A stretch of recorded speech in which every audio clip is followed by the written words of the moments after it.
செந்தமிழே உயிரே நருந்தேனே, அவையோரே அதில் பெரியோரே, நாளைய வரலாறே இன்றைய மாணவரே, உங்கள் அத்துணை பேரையும் சிரம் தாழ்த்தி வணங்கி பேச போகிறேன் என் தலைப்பில் இறங்கி. பட்டினி கிடந்து பசியால் மெலிந்து பாழ்பட நேர்ந்திடனும், கட்டி இழுத்து கால் கை முறித்து அங்கம் பிளந்து இழந்து துடித்திடனும், பொங்கு தமிழை பேச மறப்பேனோ என்று சொன்னவன் மட்டுமல்ல செய்தவன். தேடிச்சோறு நிதம் தின்றவன் அல்ல, பல சின்னஞ்சிறு கதைகள் பேசி திரிந்தவன் அல்ல, பல வேடிக்கை மனிதரை போல வாழ்ந்து வீழ்ந்தவனும் அல்ல, அவரை வீழ்த்தவும் முடியாது. அவர் பெயரை கேட்டால் வெறி பிடிக்கும், அவர் கவிதை படித்தால் தீப்பிடிக்கும், நம் மரபணு முழுதும் தமிழ் ஒலிக்கும், அவர் கவிதைகளால் தமிழ் புகழ் எங்கும் மணக்கும். எட்டயபுரத்தில் விளைந்த மகாகவி, ஒரு தமிழ் தாய் பெற்றெடுத்த மகா அவதாரம். இந்த சமூகத்திற்கு சாட்டையடி கொடுக்கும் தம் கவிதைகளால் இந்த மாநிலத்தின் மாணவர்களுக்கு காவிய தலைவனாக விளங்கும் ஒரு கதாநாயகன் நம் சுப்பிரமணிய பாரதியார். கடல் அளவிற்கு தகுதியான ஒருவனை பற்றி சில நிமிடங்கள் மட்டுமே கொடுத்து பேச சொன்னால் என்ன பேசுவது? என் ரத்தத்தில் ஊறியிருக்கும் ஒரு தமிழ் மகனின் கவிதைகளை, அவர் வார்த்தையின் வித்தைகளை, அவர் தூவிச் சென்ற விதைகளை, என் உயிரோட்டத்தில் என்ன இருக்கிறதோ அதையெல்லாம் பற்றி பேசினால் இன்றைய நாள் போதாது. பாரதியின் கவிதைகள் காலத்தின் நித்தியங்கள், கற்பனையை சற்றே தொட்டுக்கொண்ட சத்தியங்கள். எழுதி 100 ஆண்டுகள் ஆன போதும் அக்கினி பிளம்புகளாய் துடிதுடிக்கின்றன பாரதியின் கவிதைகள்.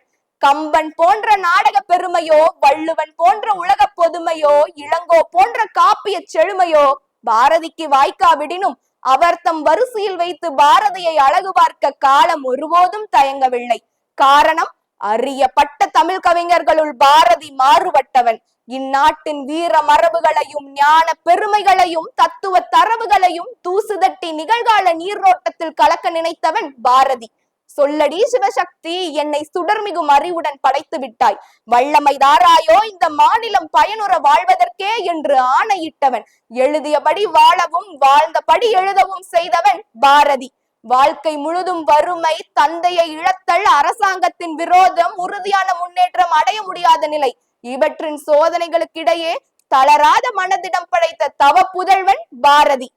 உணர்வற்று அடிமையாக கிடந்த சமூகத்திற்கு தனது கவிதைகளால் சுதந்திர உணர்வை ஊட்டி லட்சியவாதைக்கு வழிகாட்டிய தலைவன் பாரதி.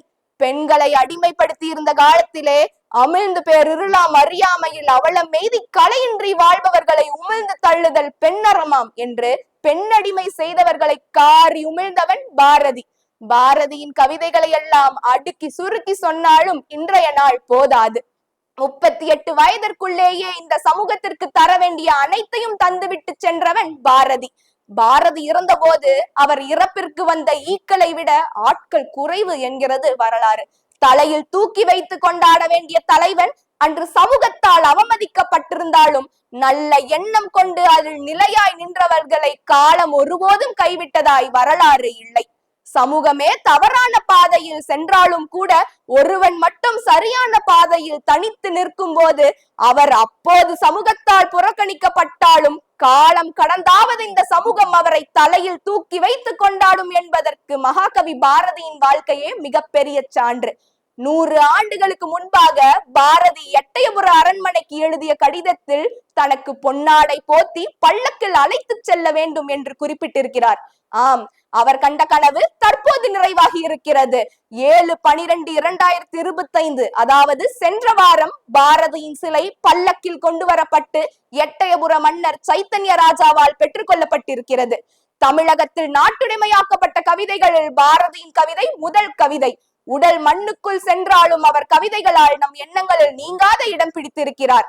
தளராத மனதிடமும் நல்ல எண்ணமும் நம்மை வாழ்வின் முன்னுக்கு கொண்டு செல்லும் என்பதை இன்றைய நாளில் மனதில் நிறுத்துவோம். நாளைய வரலாறாய் மாறுவோம் என்று கூறி விடைபெறுகிறேன். நன்றி.